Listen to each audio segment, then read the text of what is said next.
Hello friends, स्वागत है आप सभी का अपने YouTube channel the geography centre में। दोस्तों, यहाँ से हम रिमोट सेंसिंग में है ना, जो हमारा सब्जेक्ट चल रहा था basics and fundamentals of remote sensing, इसके चैप्टर 4 में हम समझेंगे कि भारत में सुदूर संवेदन तकनीक का उद्भव और विकास किस तरीके से हुआ और कौन कौन सी चीज़ें शामिल रही और कहाँ कहाँ इसके सेंटर हैं। तो ये सारा कुछ हम लोग समझेंगे। तो आइए शुरू करते हैं। देखिए, 1966 में सबसे पहले क्या हुआ, हैदराबाद में राष्ट्रीय सुदूर संवेदन अभिकरण यानी कि एनआरएस से नेशनल रिमोट सेंसिंग एजेंसी की एक स्थापना हुई, जिसको बाद में बदल करके एनआरएससी के नाम से कर दिया गया, यानी कि नेशनल रिमोट सेंसिंग सेंटर के नाम से जाना जाता है। ये हैदराबाद में है, बालानगर में। तो इसको आप याद रखिएगा। इसके अलावा Indian institute of remote sensing IIRS Dehradun में है, जिसको पहले आईपीआई यानी कि भारतीय फोटो निर्वचन संस्थान के नाम से जाना जाता था। अब इसको आईआईआरएस देहरादून के नाम से जाना जाता है। ये Indian institute of remote sensing इसको बोलते हैं। 1962 में डॉक्टर साराभाई के नेतृत्व में विज्ञान विभाग की स्थापना हुई थी, जिसमें आगे चल करके अभी यहाँ पे ऐड कर लीजिए कि 1965 में ठीक ना विज्ञान केंद्र की भी स्थापना हो गई थी। पूरी तरीके से जिसको हम एनआरएससी कहते हैं, है ना। 65 में शुरुआत हुई, 66 में स्टैब्लिश हो गया और आगे चल करके फिर ये धीरे धीरे धीरे धीरे आगे हुआ। तो इन सेंटरों में क्या होता था, जैसे कि अगर हम देहरादून की बात करें तो आईआईआरएस में रिमोट की जब शुरुआत हुई थी, तो यहाँ पर सुदूर संवेदन के नवीनतम तकनीकों का उपयोग करते हुए छाया चित्रमिति, भूगर्भ जल संसाधन, भू आकारिकी, मृदा वानिकी, भूमि उपयोग, ग्रामीण एवं नगरीय अधिवास, भौगोलिक सूचना तंत्र और जीपीएस, जीआईएस आदि चीज़ों का विश्लेषण और प्रशिक्षण यहाँ पर दिया जाता है। कैसे चीज़ों को कलेक्ट करते हैं, कैसे डाटा कलेक्ट करते हैं। इसके अलावा जो बैंगलोर में अंतरिक्ष आयोग की स्थापना हुई थी 1 जून 1972 को, इसको बाद में चल करके इससे इसको संबद्ध कर दिया गया। तो ये भारत में कहाँ से कैसे शुरुआत हुई, सारा चीज़ था। अब हम अगर ये देखें कि रिमोट सेंसिंग का एवोल्यूशन किस तरीके से भारत में हुआ था, तो 1988 में पहली बार एक सैटेलाइट लॉन्च हुआ, IRS-1A, the first of a series of indigenous satellites. This program is run by the Indian Space Research Organization (ISRO). जब IRS-1A लॉन्च हुआ 1988 में, इसके साथ रिमोट सेंसिंग का एवोल्यूशन भारत में हुआ। आप एक चीज़ को मैं बिल्कुल क्लियर कर देता हूँ यहाँ पर कि जब हम आरएस की बात करते हैं, यानी कि रिमोट सेंसिंग की बात करते हैं, या फिर हम कोई हम स्पेस एजेंसी या कोई हम अन्य कार्य की बात करते हैं, तो उसमें दो चीज़ें होती हैं जिसको मैं आगे चल के बताऊंगा। जैसे देखिए, रिमोट सेंसिंग में क्या होता है। रिमोट सेंसिंग एक ऐसी विधा है, एक ऐसी टेक्निक है जिसमें हम चीज़ों का एनालिसिस करते हैं बिना उसके पास में गए। हम पास में नहीं जाते हैं, दूर से उसका एनालिसिस करते हैं, डाटा कलेक्ट करते हैं और उसका एनालिसिस करते हैं। तो इसको हम रिमोट सेंसिंग बोलते हैं। जबकि ऐसा नहीं है कि 1988 में ये स्टार्ट हुआ, उससे पहले भारत में नहीं होता था, तो होता था, लेकिन उसमें रिमोट सेंसिंग टेक्निक चीज़ नहीं जुड़ी थी। कैसे, उसको मैं समझाऊंगा। आगे देखते हैं कि देखिए, 19 अप्रैल 1975 को भारत अंतरिक्ष क्लब में तब शामिल हुआ जब इसका पहला उपग्रह आर्यभट्ट, जो कि सोवियत रूस के द्वारा छोड़ा गया था, है ना, कास्मोड्रोम से, जो उसका मतलब कि यूएसएसआर का एक प्रक्षेपण केंद्र था, कास्मोड्रोम, वहां से 19 अप्रैल 1975 को भारत का सबसे पहला जो उपग्रह था आर्यभट्ट, वो छोड़ा गया था। इसके बाद 7 जून 1979 को भास्कर 1 छोड़ा गया, जो प्रथम भू निरीक्षण उपग्रह था। इसके बाद 12 जुलाई 1980 को रोहिणी उपग्रह छोड़ा गया, जो कि सक्सेस रहा। और 20 नवंबर 1981 को भास्कर 2 का सफल प्रक्षेपण हुआ था। हालांकि कुछ फेलर्स भी इसमें निकल करके सामने आए थे, जिसमें कि SLV-3 जो 1979 में था, 1979 में SLV-3 ये असफल हो गया था। तो खैर, असफलता की बात नहीं करेंगे हम लोग, यहाँ पे सफलता की बात करेंगे, ठीक है। तो ये जितने भी कार्यक्रम थे भारत के, वो सफल हुए थे। एक बार फिर से रिपीट कर देता हूँ। 19 अप्रैल 1975 को आर्यभट्ट नामक भारत का उपग्रह था, जो कि यूएसएसआर की सहायता से कास्मोड्रोम केंद्र से छोड़ा गया था। इसके बाद 7 जून 1979 को भास्कर 1 छोड़ा गया, जो कि सक्सेस रहा था। 12 जुलाई 1980 को रोहिणी और 20 नवंबर 1981 को भास्कर 2 का सफल परीक्षण हुआ था। अब अगर हम बात करें भारतीय अंतरिक्ष तंत्र की, तो भारतीय अंतरिक्ष तंत्र में मुख्यतः दो प्रकार के भू उपग्रह कार्यक्रम है, ठीक है। पहला कार्यक्रम का नाम है इनसेट, यानी कि भारतीय राष्ट्रीय उपग्रह तंत्र। इनसेट क्या करता है? इनसेट का फुल फॉर्म सबसे पहले बता दें आपको, Indian national satellite system. Indian national satellite system यानी कि भारतीय राष्ट्रीय उपग्रह तंत्र है। यहाँ रिमोट सेंसिंग की कोई बात नहीं आ रही है, बस उपग्रह तंत्र है। Is the series of Jio stationery satellites. Jio stationery satellite क्या होते हैं मैं आगे बताऊंगा। Geostationary satellites that are launched by ISRO to flexibility perform operations to different departments such as broadcasting, telecommunication, meteorology and all। देखिए, INSAT system के satellite launch किए जाने लगे और पहला जो सिस्टम था वो लॉन्च हुआ 1982 में। अप्रैल 1982 में पहला सिस्टम भारत का लॉन्च हुआ था, जो कि असफल रहा था, सफल नहीं रहा था। ठीक है, और ये लॉन्च हुआ था लगभग 10 अप्रैल के आसपास, है ना। हाँ, 10 अप्रैल को ही। तो 10 अप्रैल 1982 को इनसेट 1 लॉन्च हुआ, लेकिन ये असफल रहा था, सफल नहीं रहा था। इसके बाद इनसेट 1B अगस्त 1983 में लॉन्च हुआ, जो कि बिल्कुल सक्सेस रहा था, सक्सेसफुल रहा था। और हम अगर आज के डेट की बात करें तो कुल 24 सैटेलाइट लॉन्च हो चुके हैं इनसेट प्रोग्राम के अंडर में, जिसमें से 11 सैटेलाइट अभी भी ऑपरेशन में, मतलब अभी भी वर्क कर रहे हैं।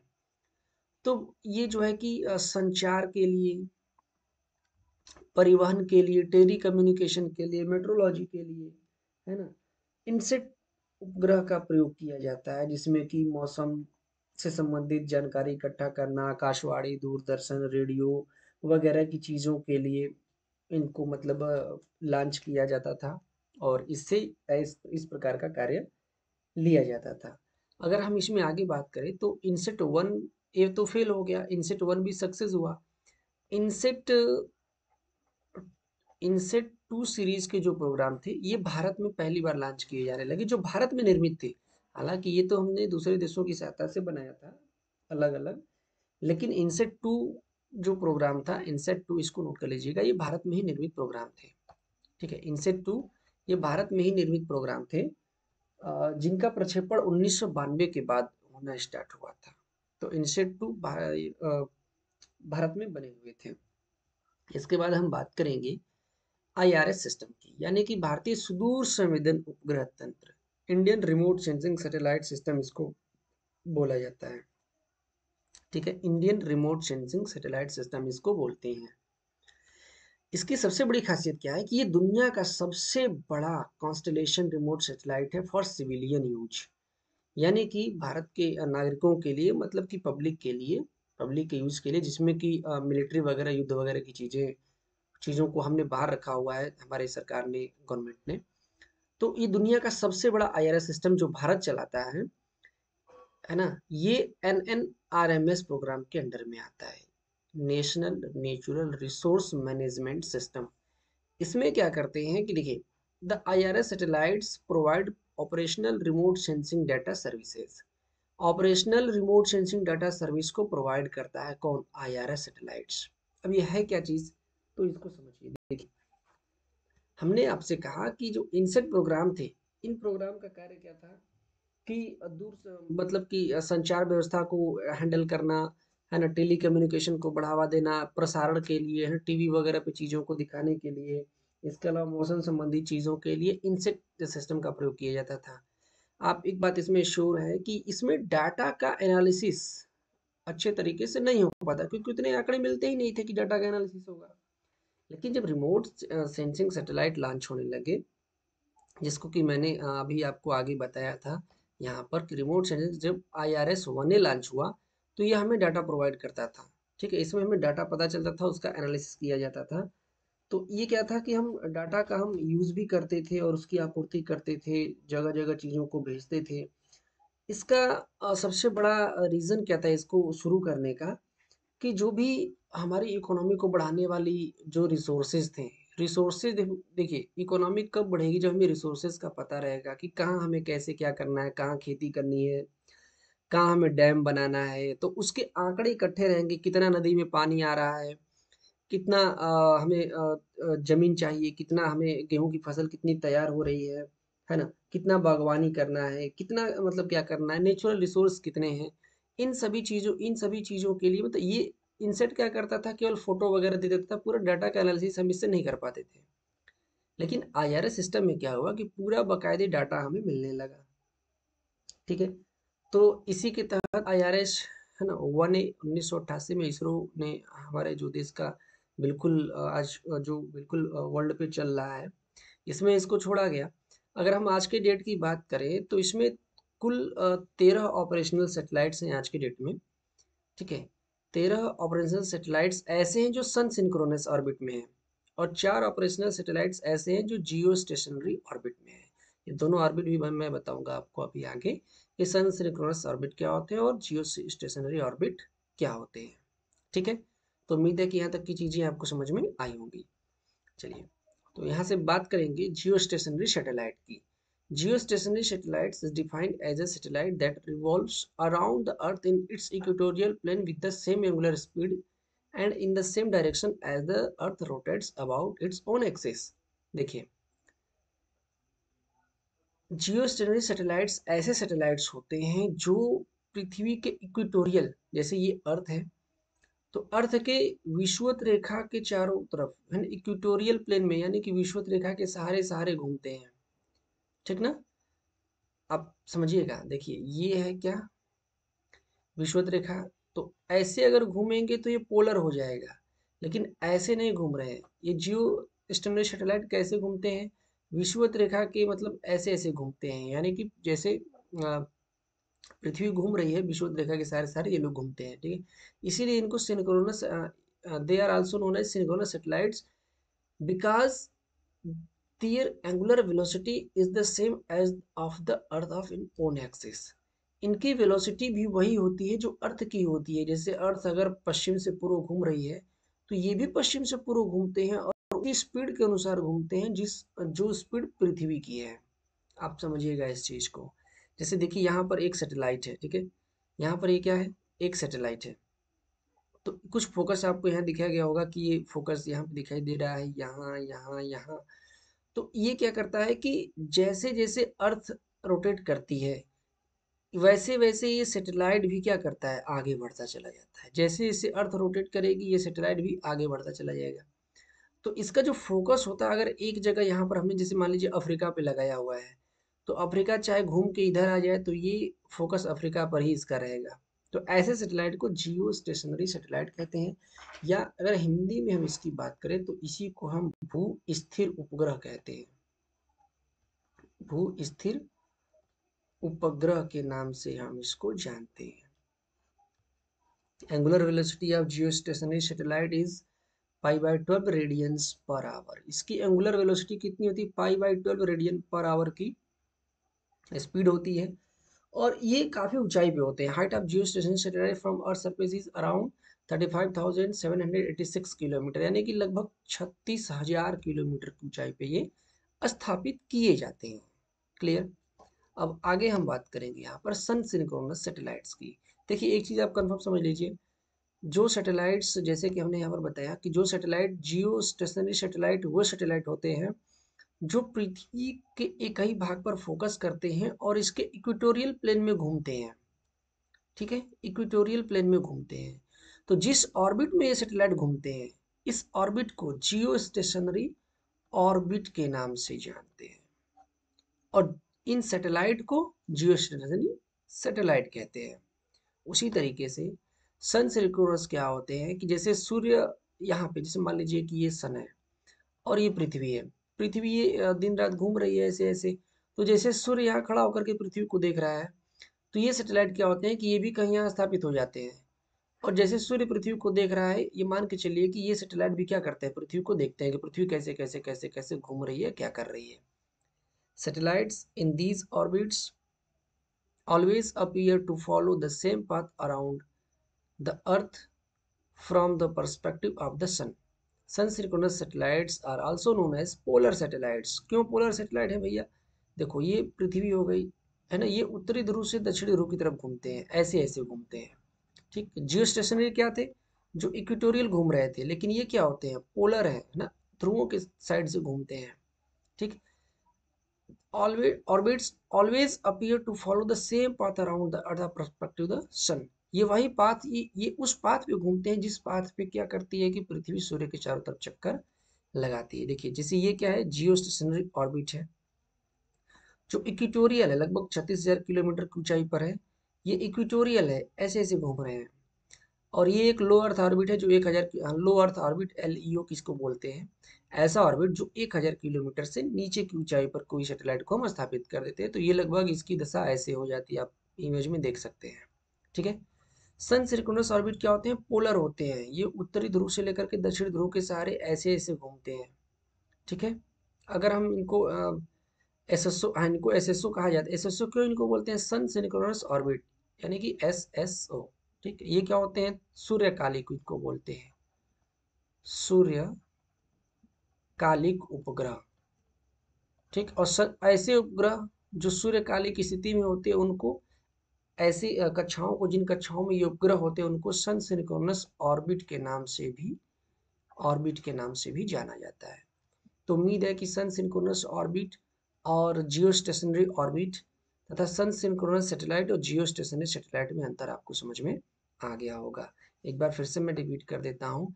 जियो स्टेशनरी सैटेलाइट वो होते हैं जिनका फोकस पृथ्वी के एक ही भाग पे होता है और वो इक्वेटोरियल घूमते हैं। वहीं पर सन सिंक्रोनस क्या होते हैं कि यहाँ पर खड़े हो गए और पृथ्वी जैसे जैसे घूम रही है, जो भी कर रही है, ठीक है, तो ये ऐसा नहीं है कि पृथ्वी का कोई एक इलाका इनके नज़र में आता है, नहीं। पृथ्वी जैसे जैसे घूमती है तो घूमती ही रहेगी पृथ्वी पूरा, तो हर एक इलाका इनकी नज़र में आता रहेगा। ये यहाँ स्थापित हो सकते हैं, यहाँ स्थापित हो सकते हैं। ठीक ना।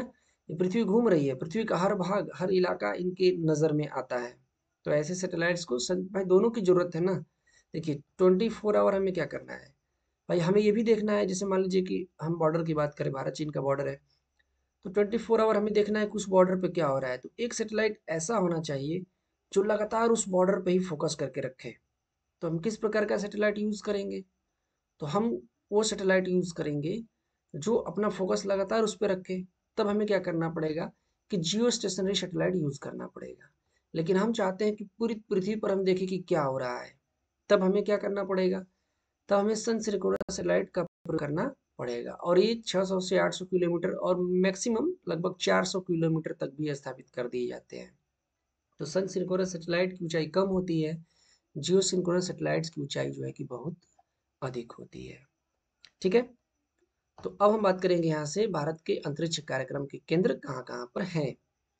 देखिए सबसे पहले अगर हम बात करें तो मोहाली पंजाब में सेमीकंडक्टर प्रयोगशाला है, जिसको SCL यानी कि सेमीकंडक्टर लेबोरेटरी के नाम से जाना जाता है।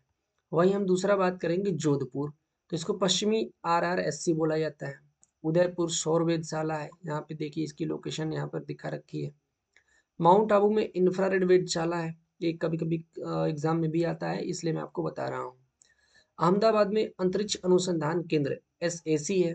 ठीक है, स्पेस एनालिसिस सेंटर है। भौतिक अनुसंधान प्रयोगशाला PRL भी है ना। इसके अलावा शैक्षिक संचार विकास यूनिट डेकू भी अहमदाबाद में ही है। इसके अलावा अगर हम इधर बात करें तो नई दिल्ली में अंतरिक्ष विभाग शाखा सचिवालय, इसरो शाखा सचिवालय और दिल्ली भू स्टेशन है। देहरादून की बात करेंगे तो भारतीय सुदूर संवेदन संस्थान IIRS, कई बार एग्जाम में आया हुआ है, इसको तो एकदम इम्पोर्टेंट है, आप याद कर लीजिएगा IIRS। ठीक है, भारतीय सुदूर संवेदन संस्थान, Indian institute of remote sensing satellites. इसके अलावा एशिया प्रशांत क्षेत्र में अंतरिक्ष विज्ञान एवं प्रौद्योगिकी शिक्षा केंद्र CSSTEAP भी है, देहरादून में ही। लखनऊ में बात करेंगे तो स्टेट भू स्टेशन, और शिलांग यानी कि मेघालय में अगर हम बात करेंगे तो उत्तर पूर्वी अंतरिक्ष अनुप्रयोग केंद्र SEC है।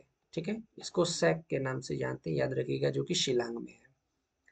इसके अलावा अगर हम दक्षिण भारत के केंद्र की बात करें तो मुंबई में इसरो संपर्क कार्यालय, भोपाल में मुख्य नियंत्रण सुविधा MCF इसको बोला जाता है, और बेंगलुरु तो भाई पूरा इसरो का केंद्र ही है, इसलिए बेंगलुरु में अंतरिक्ष आयोग, अंतरिक्ष विभाग एवं इसरो मुख्यालय, इनसेट कार्यक्रम कार्यालय, जिस इनसेट की हम बात कर रहे थे उसका कार्यालय कहाँ है, बेंगलुरु में ही है। इसके अलावा NNRMS सचिवालय, सिविल इंजीनियरिंग कार्यक्रम कार्यालय, एंट्रिक्स कारपोरेशन, UR राव उपग्रह केंद्र, URSC प्रयोगशाला, LEOS, इसरो दूरमिति अनुवर्तन तथा आदेश संचार नेटवर्क। इसके अलावा अगर हम बात करें तो संचार नेटवर्क हो गया, दक्षिणी आरआरएससी ध्रुव नोदन प्रणाली केंद्र एलपीएससी, तो ये सारी चीज़ें कहाँ हैं, बेंगलुरु में है। इसके बाद हासन में अगर हम बात करेंगे तो एमसीएफ के नेतृत्व होता है हासन, ये भी इंपॉर्टेंट है, कई बार क्वेश्चन में आया हुआ है। इसके अलावा बेलालू, बेलालू में क्या है, आईडीएसएन और आईएसएसडीसी, इन दोनों को याद रखिएगा। अब हम इधर अगर बात करें तो कोलकाता में पूर्वी आरआरएससी, नागपुर में मध्य आरआरएससी। आरआरएससी क्या है आप कमेंट में मुझे जरूर बताइएगा, आरआरएससी का मतलब क्या है ये आप कृपया करके कमेंट में बताइएगा, ठीक है। अगर हम हैदराबाद की बात करें तो NRSC, national remote sensing centre, national remote sensing centre Hyderabad में राष्ट्रीय सुदूर संवेदन केंद्र है। इसके अलावा श्रीहरिकोटा में सतीश धवन अंतरिक्ष केंद्र है। तिरुपति में राष्ट्रीय वायुमंडलीय अनुसंधान प्रयोगशाला NARL है। पोर्ट ब्लेयर की अगर हम बात करें तो डाउन रेंज स्टेशन है। अलुवा में अमोनियम क्लोराइड प्रायोगिक संयंत्र है। तिरुवनंतपुरम में भी, यानी कि केरला में तिरुवनंतपुरम में बहुत सारी चीज़ें हैं, जैसे कि विक्रम साराभाई अंतरिक्ष केंद्र है, VSSC, ध्रुव नोदन प्रणाली है LPSC, इसरो जड़त्वीय प्रणाली यूनिट है IISU, भारतीय अंतरिक्ष विज्ञान एवं प्रौद्योगिकी संस्थान IIST, ये याद रखिएगा तिरुवनंतपुरम में है। और महेंद्रगिरी जो पर्वत है, उसी पर्वत पर इसरो नोदन कॉम्प्लेक्स है जो बिल्कुल साउथ में है, ठीक है। देखिए आप अगर इसको NRSC को समझ लेंगे, जैसे कि अगर मैं बात कर रहा था NRSC, तो NRSC क्या है, नेशनल रिमोट सेंसिंग सेंटर, तो RRSC क्या हो जाएगा, रीजनल रिमोट सेंसिंग सेंटर। क्षेत्रीय कुछ कार्यालय होते हैं जो रिमोट सेंसिंग सेंटर का काम करते हैं, उसको RRSC बोला जाता है, ठीक है। तो उम्मीद है ये सारी चीज़ें समझ में आ गई होंगी। चैनल पर नए हैं तो सब्सक्राइब जरूर कीजिएगा। कोई डाउट लगे, कोई दिक्कत आए या कोई टॉपिक नहीं समझ में आए तो आप उसको कमेंट करके ज़रूर बताइएगा। और अधिक जानकारी के लिए हमारा टेलीग्राम चैनल ज्योग्राफी जंक्शन जरूर ज्वाइन करिए, जहाँ डेली प्रतिदिन टॉपिक वाइज क्विज कराई जाती है। धन्यवाद।